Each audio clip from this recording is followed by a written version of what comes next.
Let's do calcium. Calcium is really important, okay? Okay, so hypercalcemia, okay? If somebody's got hypercalcemia, what is going to be your workup when a patient presents to us with hypercalcemia? Repeat the level. Why do you want to repeat the level? Make sure it's not an error. Why do you think it's an error? Albumin. Let's check their albumin. Okay, albumin's present. So first question is, when you think about calcium, right? Calcium is about 45% existent in what state? Ionized. Ionized state, okay? Ionized state. And it's about 40% bound to albumin, okay? How many percent am I left with? About 15, right? So just put 5 to 10%, it's bound to other anions, okay?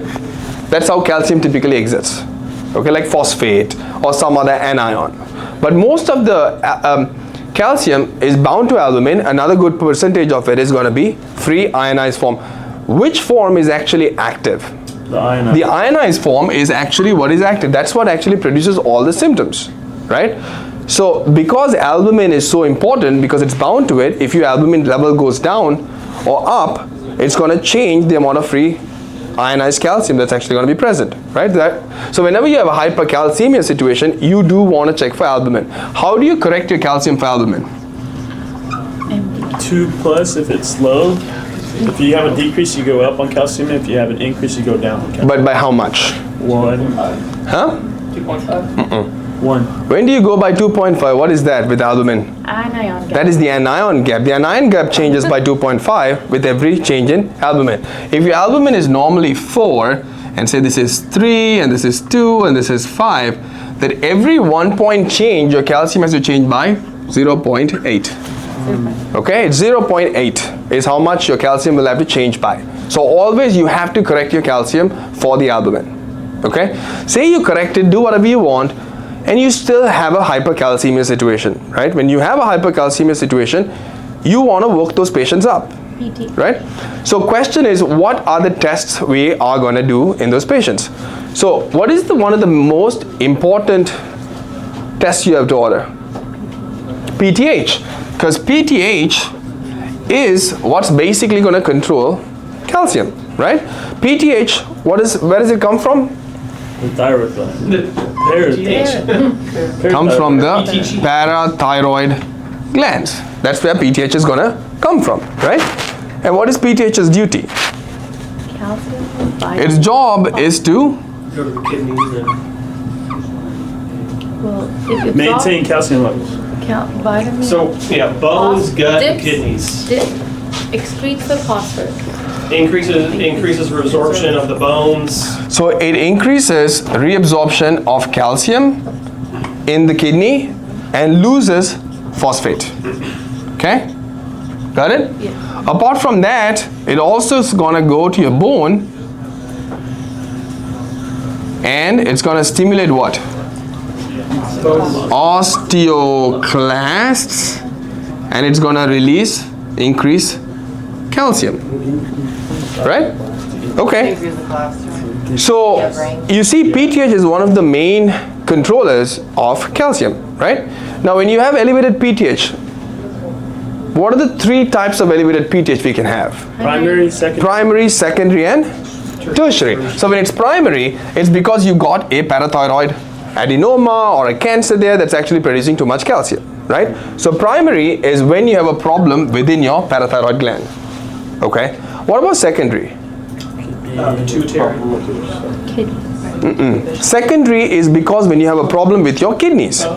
So what is kidneys' duty here? If somebody's got renal failure, right? What's going to happen? You're not going to excrete the phosphorus. Well, before that, let's think about if somebody's got renal failure, what other hormone is responsible for calcium apart from PTH? Vitamin D. Vitamin D. Where does vitamin D come from in the body? The PCT. So vitamin D typically comes from sunlight. Absorb. And along with that, in the US and stuff, you have fortified in milk, right? But you typically take cholesterol and you convert it to cholecalciferol because of exposure of sun. So you have something called cholecalciferol. Is this active? No. No. So you need to activate this by two methods. You got to take the liver, and the liver is going to produce what? Hydroxy. 25 hydroxylase enzyme. And what does it do? It attaches a hydroxyl group at the 25th position. And what do you form? 25 hydroxy vitamin D. Is this active? No. No, it is the storage form. This is how you typically will store it in the body. Okay? Now it comes next to the kidney, and the kidney is going to produce what? 1-alpha hydroxylase enzyme, which is going to do what? Add another hydroxyl group at position 1.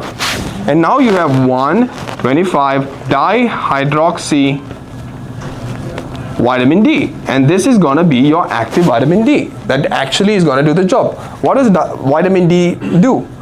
It increases the absorption of calcium, Okay. phosphorus in the gut.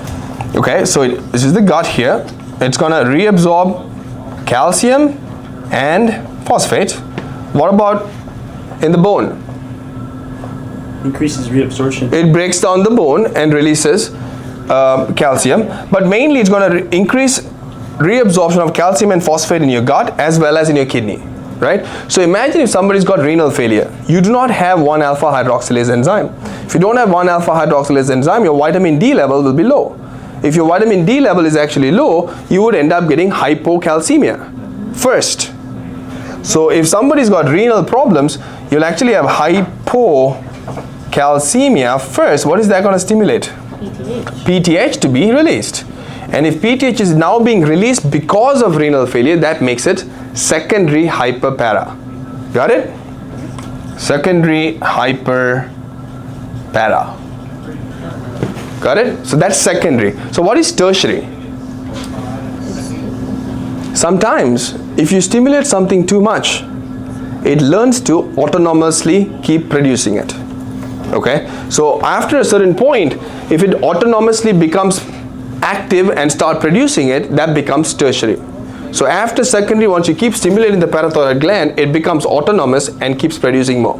So that becomes your tertiary hyperpara. Okay? So whenever it comes to hypercalcemia, your main player becomes PTH. That's so much so you can say, is it PTH related versus non-PTH related? So always you're going to check for PTH first. Okay? So you'll check for PTH, right? To see if it's primary, secondary or tertiary, and you can figure that out. Okay? What are some other causes you look for? Paraneoplastic. Paraneoplastic syndrome such as what? Small lung cancer. Lung cancer, which one? Cell? Squamous cell, yes. Squamous cell. Is it only lung cancer that can do this? No. That's the classic, but there's also renal cell cancer that can also do it. Because if you take all your nerves in your body, they have to depolarize in order to conduct electricity, right? So normally what you have is a sodium channel, and the sodium is influxing into your neurons to depolarize them, to stimulate them. But guess who sits on top there and blocks this channel normally? Calcium. Okay, so calcium's job is to sit on top of the sodium channel and prevent sodium entry into your neuron cells. So now imagine a moment when you don't have calcium. You have nobody blocking your sodium channel, so sodium can influx into the nerves so easily and cause depolarization, and therefore slight flicker, you get a contraction. That's why they have seizures. That's why they have seizures, right? So also when you look at it, if you put a blood pressure cuff, right? Say I have like 2-3 molecules of calcium right here on my forearm. 2-3, nicely roaming around, right? Now I put a blood pressure cuff and I cut the blood supply to this place, and I've cut my supply of calcium distally. Suddenly I short the amount of calcium going in, so everything's getting all the sodium. That's why you go into contraction. Okay, so if you think about that exact logic, that's the reason why you're hypocalcemic, you'll be hyperexcitable. So the exact opposite should happen with hypercalcemia. You should be more suppressed, constipated, depressed, comatose. Huh? Tumor lysis. Tumor lysis syndrome, would it give you hyper or hypo? Hypo. Hypocalcemia. Whenever you have tumor lysis, 3 things go up, 1 thing goes down. The 1 thing that goes down is calcium. Why? Calcium is a dirty hormone, dirty electrolyte that just loves to bind to damaged tissue. Okay, but whenever you break a tumor cell, what would you release? Hyperkalemia, Hyperkalemia. Why? because it's in the cells. Because potassium is 97% intracellular. Okay, what else? Phosphates. Why? ATP. ATP is also going to be intracellular, and the phosphate comes out. Calcium also likes to bind to phosphate, so that's why calcium goes down. What else? What else goes up? Uric acid. Why does uric acid go up? What is it? DNA. So when you have DNA, so if you break down DNA, why do you get uric acid? You break down? Purines. Which purines?